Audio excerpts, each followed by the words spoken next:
Well, hey, beauty, welcome. Come on in. You know, I always save you a spot. This is your chance to take a moment with me to step away from the noise and tap into calm using the emotional freedom technique and an inspiration for an affirmation from an oracle card. We're going to relax that brain just a little bit.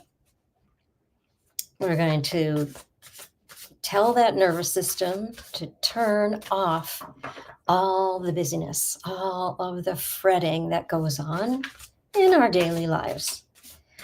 This is designed for you to feel better regardless of what's going on around you.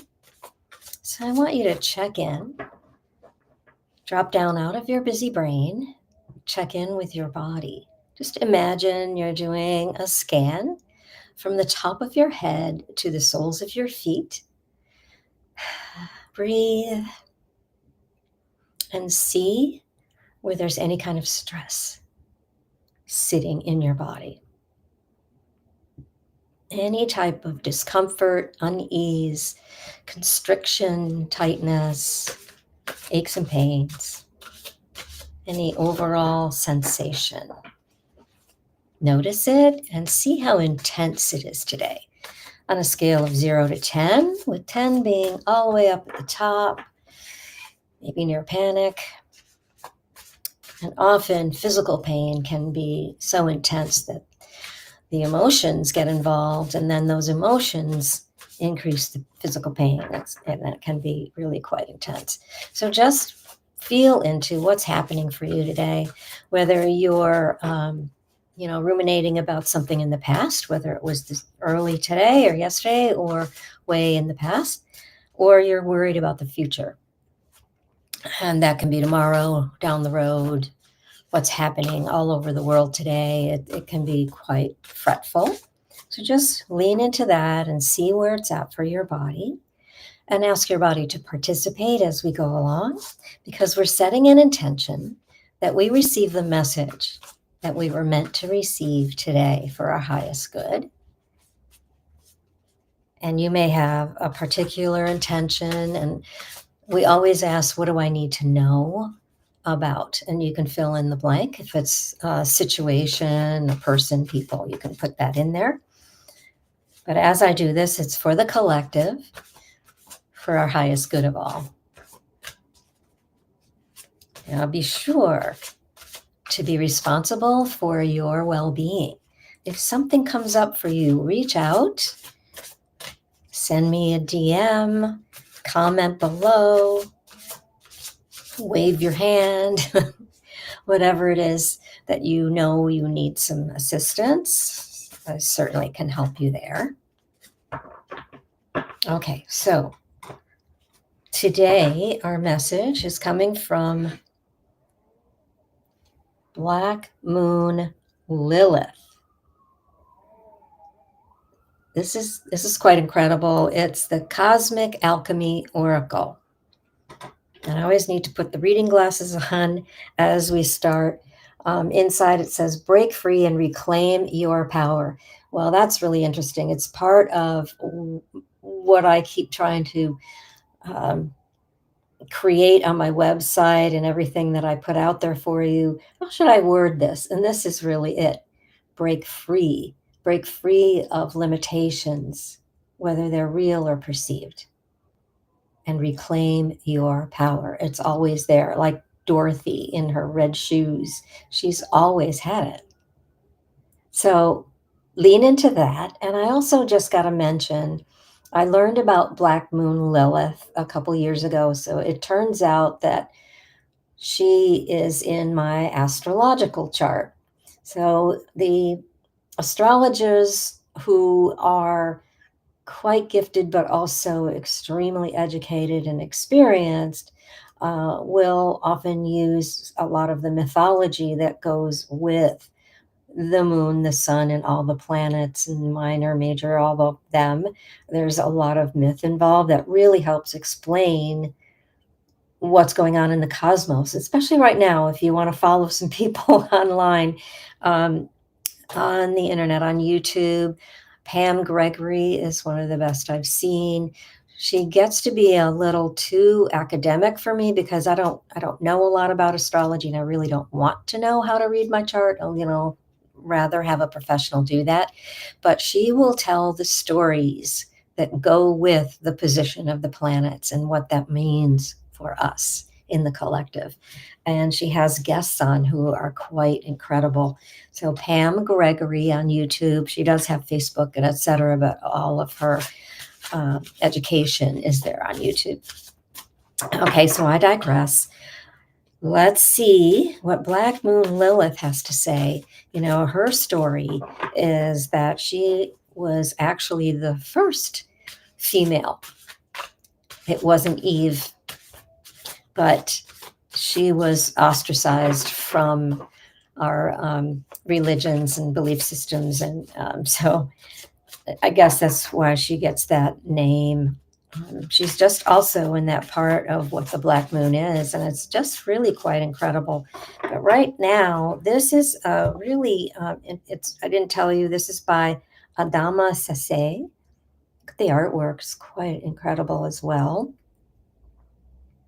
Black Moon Lilith. See, she's got the snake right there. All right. I need to study more about her so I can know more, but I got this card deck because she showed up in my reading a couple of years ago. And Dr. Michael Lennox, Lennox, he has a website. Check him out. He's also a dream specialist, dream interpreter, has a few books. Okay, what do we need to know for the highest good of all today?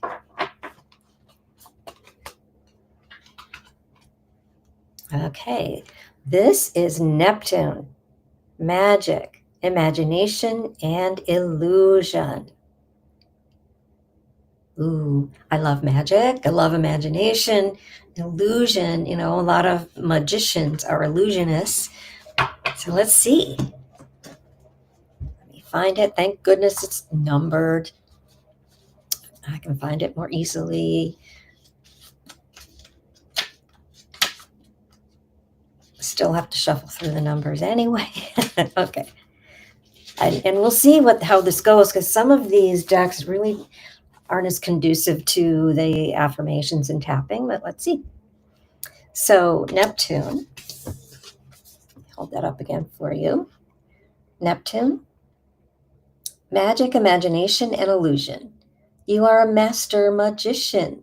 When the Neptune card shows up in an oracle reading, the universe wants to remind you of your natural superpower. Take time to dive into your spiritual alchemy and manifestation practice. What do you want your life to look like? What do you want your creative vision to embody? Paint it, write it, act it out. Make a vision board.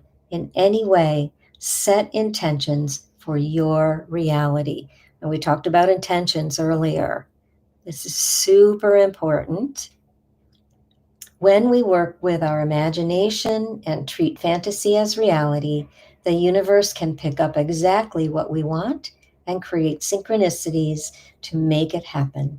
Neptune cosmically thins the veil between the natural and the spiritual worlds so you can channel your visions into reality through your imagination. In astrology, Neptune is the planet of illusion, dreams, and spiritual unknown, psychic ability, creativity, deceit, and seclusion. As Neptune moves through the sky, its connection with other planets, hang on, turn the page, with other planets creates fantasy, bends reality, and can cause what was once deemed solid in our lives to dissolve. Neptune in Roman mythology, Poseidon in ancient Greece, was the god of the sea. Wow. Complete with his powerful Triton. Neptune is the modern planetary ruler of the spiritual water sign of Pisces. It is a generational planet. People around the same age share the same Neptune placement, making its transit a collective experience. Your Neptune sign can tell you how to channel magic and your imagination in this lifetime. It also can provide shadow work around self-sacrifice and addiction. Find your Neptune placement in your birth chart and match it in the following list. And so I have a list and I'll read them off in case you are into astrology. And if you can't read your own chart, actually Pam Gregory has a video where you can learn how to do that. I haven't done it. So let somebody else, or you want someone else to do it. I'll just read this for you so you have it. And it's kind of a really interesting way to look at the planets, right? So your spiritual and creative power according to your Neptune sign. So Neptune in Virgo is from 1928 to 1943, practical self-sacrifice. Neptune in Libra, 1942 to 1957, that's me, cooperative magic. Ooh. Neptune in Scorpio, 1956 to 1970, transformative creativity. Neptune in Sagittarius, 1970 to 1984, rebellious beliefs. Oh, that makes sense about those years, doesn't it? Neptune in Capricorn, 1984 to 1998, structured vision. Neptune in Aquarius, 1998 to 2012, humanitarian service. Neptune in Pisces, 2011 to 2026, your imagination. So even just knowing those years of when you were born, you can see the keys that we have. And your imagination is the most powerful, magical tool you possess. Use it to make your dreams a reality. So understand that we do have this incredible imagination. And sometimes we get in trouble because of it, because we have such that. We're gifted as humans with memory, which gets us into thinking about the past. And sometimes that can really get us caught up. Or this imagination that has us worrying about the future. So let's use our imagination for good. And that has a lot to do with setting your intentions, to looking at your life as you wish it to be, yourself as who you wish to be. Who do you want to become? How are you moving forward?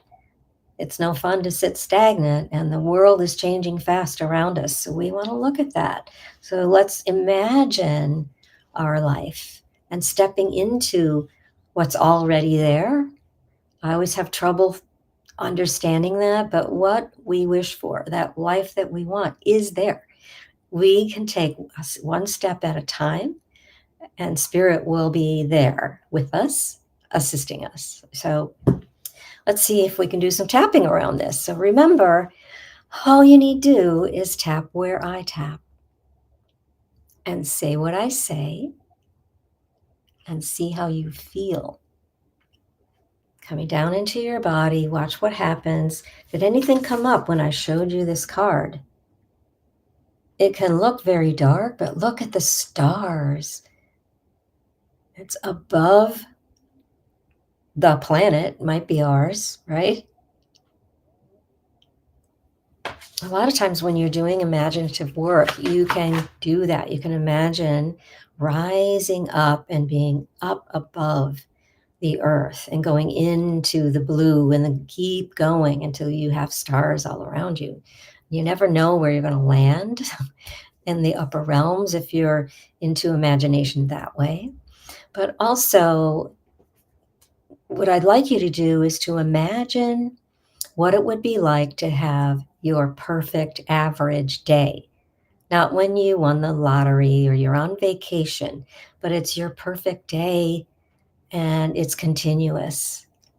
Imagine, what is your life like? Where are you living? Who is around you? What do you drive? What do you do? Are you working? Are you an educator, a writer? Are you an entertainer, a magician, an illusionist, right? What are you most happy with? Make that a huge, really detailed, imaginative painting in the screen of your mind. It's like we have a TV there. And imagine it. And get into the feeling of what that would be like to have all of that. Your perfect environment, the people that you want around you, everything, the money that you want, everything. Imagine it all. And then what does that feel like? When you have it, what does it feel like? And bring that feeling in now. When I feel into my ideal life, there's always joy, satisfaction, fulfillment, excitement, exuberance, happiness. There's a lot of laughter, friends, right? Good food, all that sort of stuff that you want. I want you to get into the feeling of it. And that'll be enough lecture, because let's start tapping, because I can go off a lot, right? You know me. If you've seen me before, you know I can do that. So let me use a few words from here and we'll do some tapping. Start at the eyebrow. Take a breath and repeat after me. My imagination, side of the eye, is the most powerful, under the eye, magical tool, under the nose, that I possess. On the chin, I can use it, under the collarbones, to make my dreams a reality. Under the arm, I can set my intentions, top of the head, using my imagination for what I really want. Eyebrow, my imagination is the most powerful, side of the eye, magical tool, under eye, that I possess. Under nose, I am open to using it. Chin, to make my dreams, collarbones, a reality. At the third eye, so it is. Amen. Shake it out. Take a breath.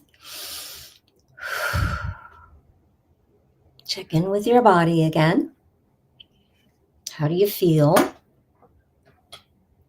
Have you relaxed a bit? Has the constriction and tightness or discomfort relaxed? Are you breathing easier? Has that number come down? Just check in with it. Everything's welcome. You can continue. I like to stay on the collarbones and just keep tapping. Both hands are one. And breathe. As you breathe, you can use the vagal break breath with the vagus nerve, breathing in for 4 through the nose and out through the mouth for 6, just longer than the in-break, and at your own pace.